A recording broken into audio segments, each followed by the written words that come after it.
I'm Abdul Issa. I'm a special ed SDP English teacher in Watts, California, and this is Locke High School. This is my classroom. The first time we started working on the circles, it was kind of new to me. I didn't know if I was ready to share stuff that I really didn't feel comfortable with. But over time, knowing my friends that are in the circles really helped me express myself more than I usually do. I learned how to communicate more with other people and how they act and how they are feeling inside. I can relate to them. I can help them out. Participating in a circle makes me feel safe, secure, and connected to everyone around in the circle. After the circle, I feel better than when I was in the circle before, because now I know more things about the person now, so I can understand them better. In the circle, the thing that I learned most is how other people experience things and how it connects to what I've experienced in life, so it can help me in the future to understand other people and myself more. And there's like no right or wrong answer. It's like the answer is just what you want to say, and you can't be judged or criticized by your answer. If a question is like too personal, that's like the hardest thing to answer. I think it's because people have like a lack of confidence in themselves. Like, people really can't see the good stuff about themselves, but others can. And so that's what I feel like. And it's like some of them I've been knowing for a year, but when we do the circles, it's like I'm still finding out more stuff about them that I never knew. Just make us get to know each other more. Just kind of like a way to come together as a class, you know, so we can talk about anything that we're going through, you know, and just tell everybody, so you know we can come together and be close. Well, me, I mainly talk about sports, so it's like I mainly talk about football. I really haven't brought anything, you know, to the circle like in my life or anything.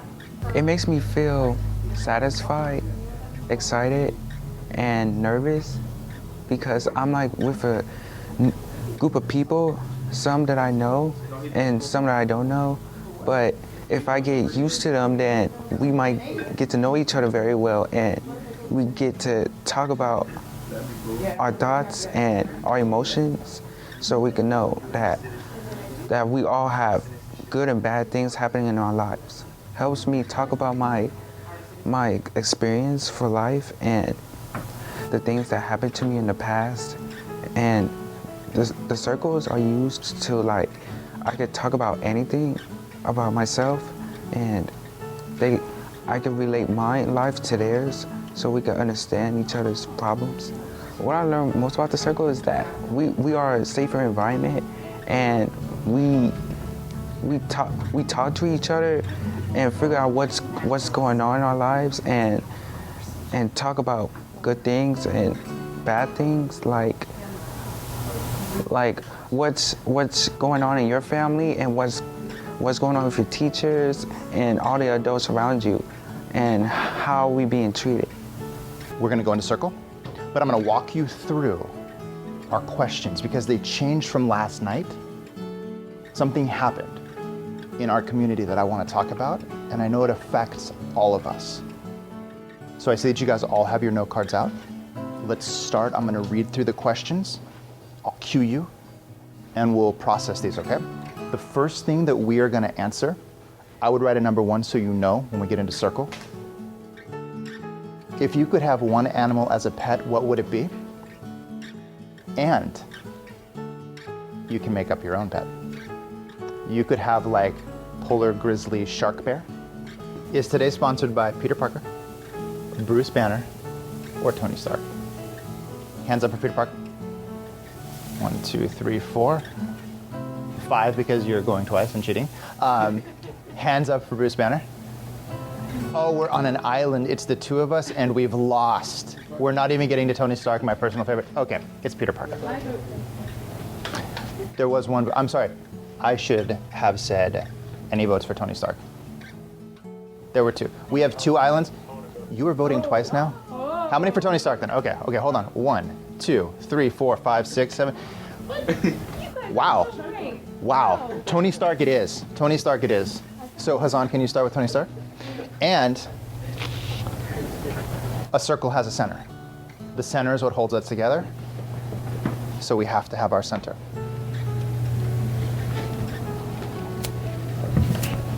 So before we start, I just want to run through really quickly and tell you how thankful I am that we're all here together and how amazing it is to have this space. So we're going to speak from the heart. We're going to listen from the heart. We're going to trust ourselves. We're going to trust our peers. And we're going to trust that this circle holds us together. You guys ready? I'm ready. I wanted to start this circle with a question about a pet. We chose these together, right? These are the questions that you came up with. The first question was, if you could have any one animal as a pet, what would that animal be? And at first I was thinking grizzly, polar, shark, awesome bear. And then I started to actually think about this, and this really affected me. When I was 16 years old, I got a cat. I was a dog person forever, and I got a cat. Mr. Kitty. I named him after South Park. Really original. I was like, I love Cartman. It's Mr. Kitty. For the first question,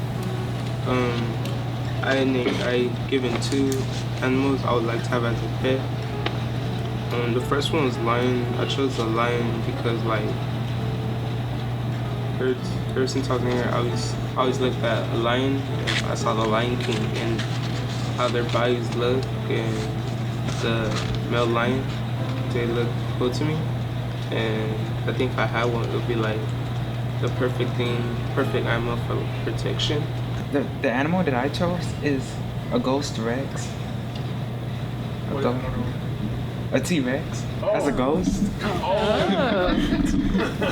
And that's how I feel. I love it. I heard some great answers. It sounded like we had a feline theme. There were a lot of lions and tigers and bears, oh my. That was wonderful. I really love, we've got the cuddly koala with Miss Rogers. We've got the lion run. We've got not just any kind of bear. We've got a micro bear. And I love how creative you got. Not just any T-Rex. We went with a ghost T-Rex. So Pac-Man might have had to run a little bit faster. Great job, guys. I really loved what I heard. And we had pigs. We had pigs. We had a little bit of everything. What is your dream job? The answer I put down was I would want to work with animation. Like, I would want to be known as this kid from LA who made it and got a show on the air. That's my dream job. I had a lot of dream jobs that I wanted to do, but those are just like fictional, like being Batman, being Iron Man. I know that probably won't ever happen, but the one that I'm sticking to is being a game designer. And thinking about, like, what Ms. Rogers said, helping their kids. I'm trying to make a game that can help, like, people switch how they are personally, like, kind of like therapy, you know, make them think. There's a bunch of games that are like that changed my point of view, and I want to make something like that, but the best. Sure, this is shocking, but like Mr. Issa and like Mrs. Rogers, this is my dream job. I get to work in schools, but specifically, I get to work in schools to help make them a space not just for learning, but where people feel safe and happy, because we're here all day, every day. So it needs to be a space where we acknowledge what we're feeling and that we make it a space where we want to be in it. So I'm happy. I love my job right now. Similar to what Jonathan and Ray said, like my dream job is going to be an art and game designer because I'm awesome, astonishing, and amazing. The next question is, who is the most inspiring to you? Well, I'd say the most inspirational person to me is my grandpa, but he's done a lot for us, and even though he may not be blood, I consider him to be blood because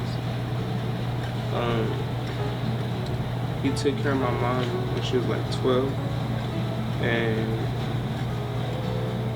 he always been by my mom's side. And it's years later, mom has kids, me and my brother, and my grandpa take care of us like we're his children and stuff. Like at times I don't even consider him a grandpa, I don't consider him a father, because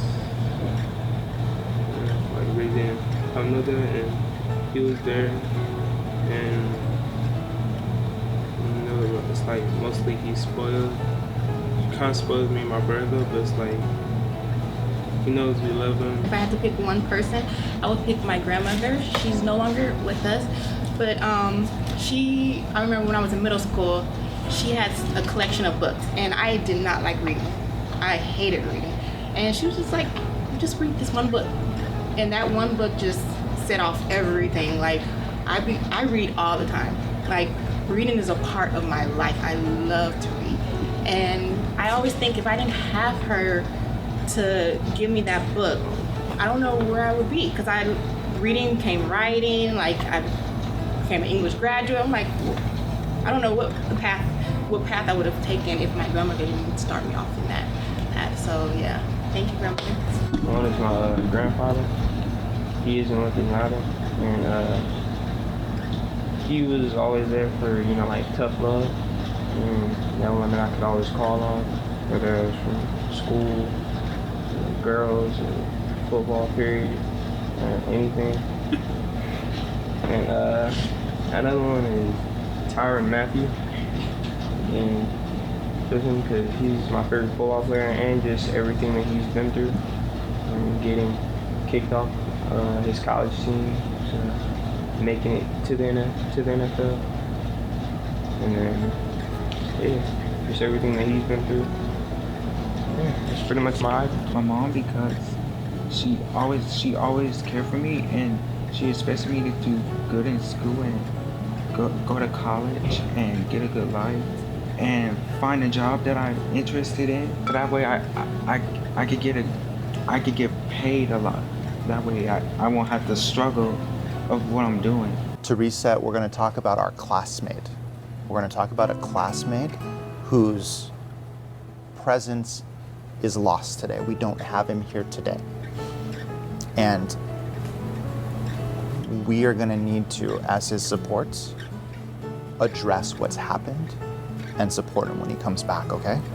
So the first question that I'm going to read to you and that we're going to go through is, what did you think when you realized what had happened, when I told you about what had happened? And for me,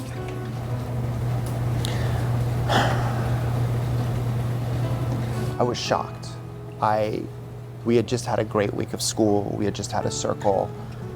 His birthday had just happened. Everything was going well. And I was taken so unaware. You know how you just know something is wrong? I was called by the office. And just the tone of the person in the office, just the tone, I knew something was wrong. And I was told to call a parent. And I just knew something was wrong. And it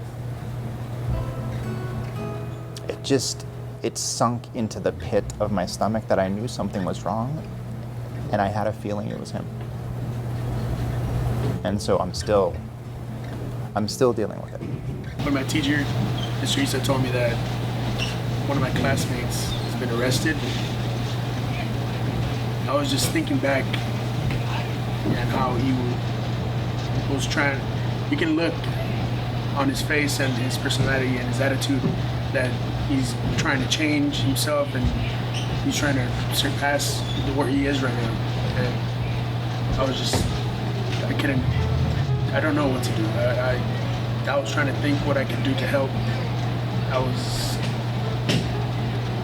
frustrated, mad, and it was just hard to think that happened to one of my classmates, and a good classmate too. I almost started crying because, like everybody else said, his birthday had just passed. We had spent the whole week chilling with each other, and we started actually becoming like brothers, I guess you could say. And I don't know. Then he said that he had got arrested, and I don't really know what to say to that. I realized that he was gone recently, and then when you told me this, I felt shocked because I wanted to talk to most of the teachers to figure out where our classmate is at and what's going on with him, but apparently I couldn't talk to them because I was still feeling shocked. And it was a pain. It was a pain to me because I know that something bad happened to that classmate, so I didn't want to talk about it. What impact has this had on you and on everybody else? What impact has it had on all of us? The impact of our classmates is like, it makes everybody sad because right now as we speak, we don't know what's happening to them. And it's like, I know most of us watch like the BET movies and where it deals with a black male in jail, and we see what they go through. So it's like hard to imagine him going through that. So sad. So young.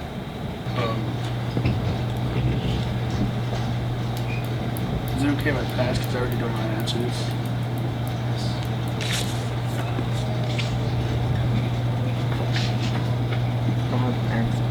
Question. Because that classmate, he is one of the best persons to talk to.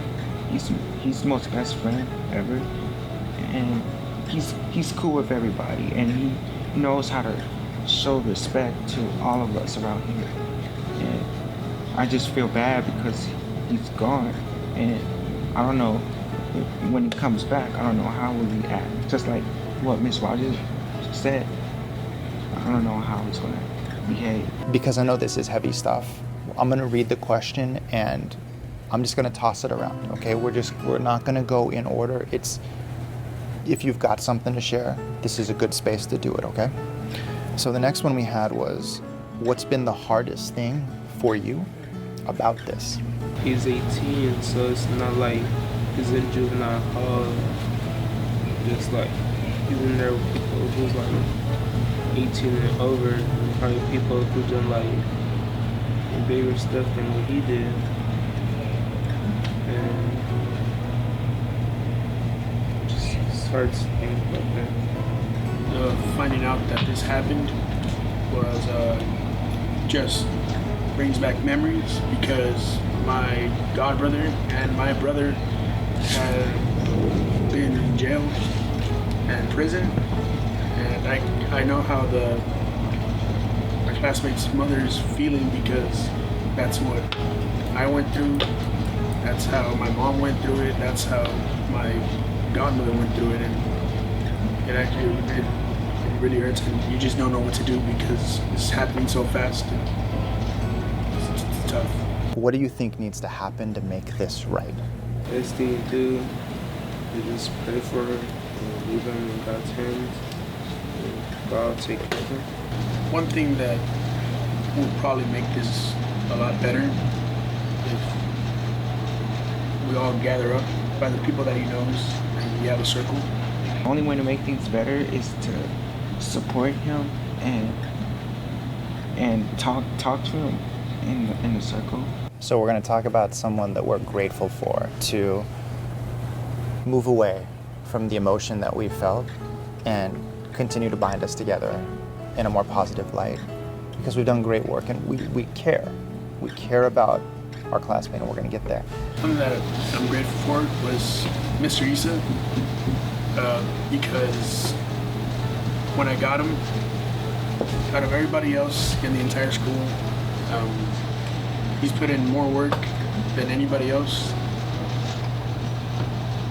He goes through a lot to help us, make us better students than we are. And he's giving me a chance to show what I can do to help other students, show them how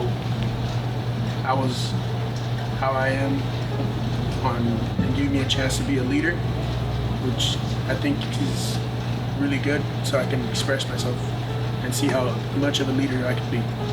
I'd probably say it's Mr. Issa because he's one of those teachers who like, he doesn't just want to be a teacher, he just like he wants to be your friend too. Like he tells us, and we know that he'll be there for us when we need it. Like